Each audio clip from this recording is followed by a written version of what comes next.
Okay, I just finished up the cut for the side one.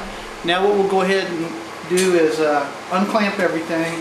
We'll flip it over to the second side we're going to cut, and then we'll make the finishing cuts. You can go ahead and separate this all apart. Be careful when you pick it up. And then now, as you can see, this piece right here would slide in and out if we didn't have the clamps on it. So we want to keep that as steady as we can. So this is where the clamps are more important. Go ahead and place your blocks of wood back on the sides. Clamp everything back up again. And again, you do kind of want to keep everything flat to the table. So kind of hold it down when you're putting the clamps on it, so you don't get anything rocking on you when you begin to cut. Just makes it a little more unsteady if you don't get it all squared up. So I tend to take my hand and really hold down on the blanks while I'm clamping it up. And what we'll do first is we'll go ahead and make the interior cut of the link on the second side here.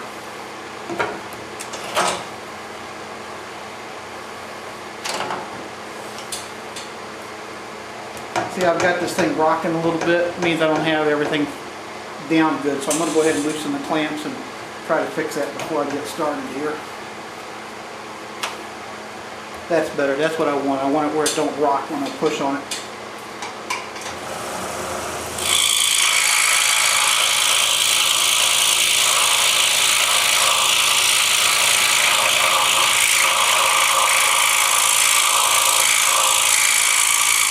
You can go ahead and use these clamps to help you hold on to the piece as you rotate it. And in a lot of cases here, you're not cutting through as much wood because we removed the waste from the first side. And sometimes that can fool you a little bit because you'll come into an area where there's not much wood on the blade, and it'll begin to cut much faster. So you want to make sure you keep control of things. Finish the interior of the first link. Now I'm going to cut the exterior of both links.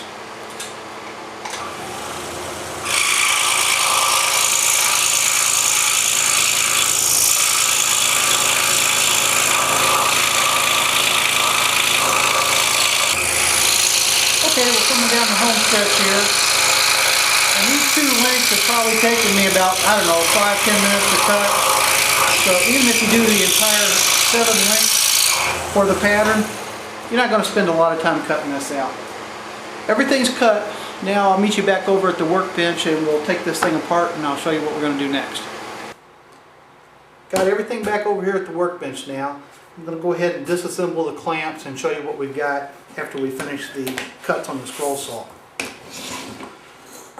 Once you get your blank out, I'm going to zoom in here just a little bit closer to give you a better look at this. Try to keep everything where it needs to be. Okay, once you get everything cut at the scroll saw, we need to take the extra pieces out.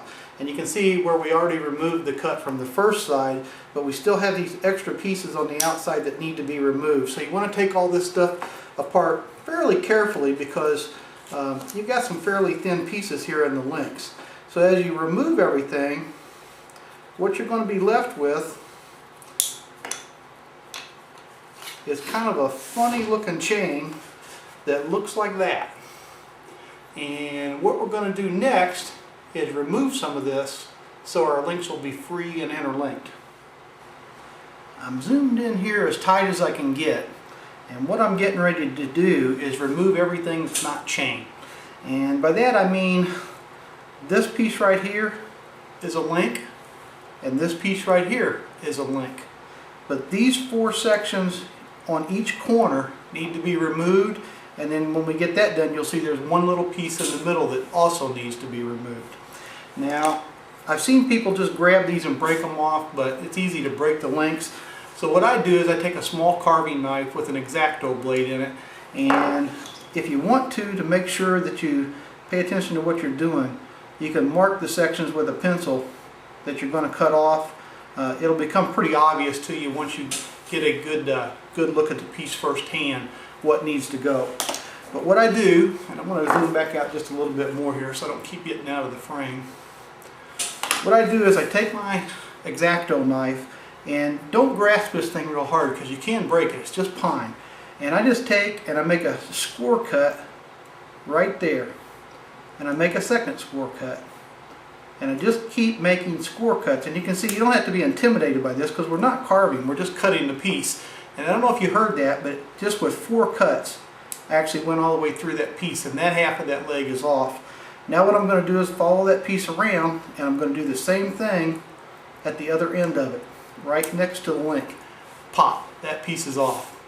I'm going to do that to the other 4 pieces, and we'll do one more here on the camera here, and then I'll turn it off and finish it up, that part of it up, and I'll get back to you. And you can see there with just 2 cuts I was able to snap that off. So this is not carving, this is very easy, so don't let this part intimidate you. If you've never used a carving knife before, this is as easy as it's going to get. Kind of going against the grain here, so this is taking just a little bit more, but there, that piece popped off. Now I'm going to go ahead and turn the camera off and remove these other 2 pieces, and then I'll show you the final step. Okay, I've got the 4 corners off. Now what I have left is I've got one small piece right here that's holding the 2 links together. And again, once you have this in your hand, it'll be a lot easier for you to see, I think, because I can't find a great camera angle.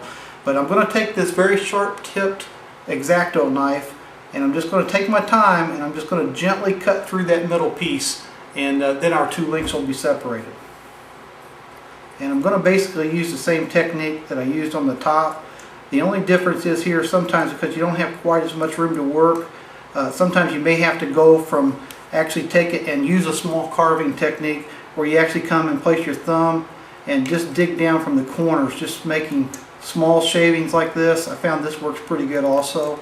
And then what I'll do is rotate it, go to the next corner, and then just gently whittle these corners down until the piece is so thin that it literally just breaks apart. And now that you see what I'm doing here, I'm going to go ahead and turn the camera off and finish this up. This will probably take me 3 or 4 minutes to get through this piece. This is a little harder than the outside corners. Right at the point here where I'm just about to break these 2 links apart, and it's probably taken me 3 or 4 minutes here to cut through this last little piece because it's fragile enough that I don't want to break it. So there you go. I've got the 2 links now interlinked, and at this point what you want to do is you'll have these little nubs everywhere, and you'll want to use a sander, or not, if you got a power sander or something, a drum sander, you can lightly put that up there and trim these nubs down, and you'll have some nubs on the inside here that you'll have to get in and either carve off or use a Dremel tool to sand off. But that's the basic technique. Now I did make one mistake on this that I didn't make on the original piece I made, and that is that when you're cutting this pattern out, stay on the outside of the lines on the interior and the exterior cut, because these pieces can get pretty thin if you miscut. And on this end I've gotten just a little bit thin on the link here on this piece, so I'd probably do this one over. And if you had just done 7 links like this, you wouldn't be very happy. So cut the pieces a little fat when you're cutting them. And this is the technique that you would go through on each of the 7 links. Of course, your next link is going to be here, and you're just going to cut those 4 off. And when you get done, you'll have a bunch of these little pieces left over, which are the corners, and then you'll have 7 interlinked chains. Now, the last thing you want to do is you can just stop at that point if you want, if you just want to have a carved chain. If you decide you want to go ahead and make the complete chainsaw, the handle is just a very simple cut. Anybody can figure that out. It has a hole drilled in it for the chain to go through, and there's no mystery about this. I actually cut this handle is actually in 2 pieces. You put the link in it and then glue it back together. So there's no mystery there. I did go ahead and spend quite a bit of time sanding this down to try to hide the cuts as much as possible. If you look real close, they're still visible. But you do have a solid link chain that's pretty easy to make, and if you take your time and cut the links nice and even, and like I said, stay a little fat on the line so you don't get too thin of pieces, I think you can do pretty well with this. Okay, fun project, nice little gag gift. I'm Steve Good. Thanks for being with me here at the Scroll Saw Workshop, and we'll see you the next time.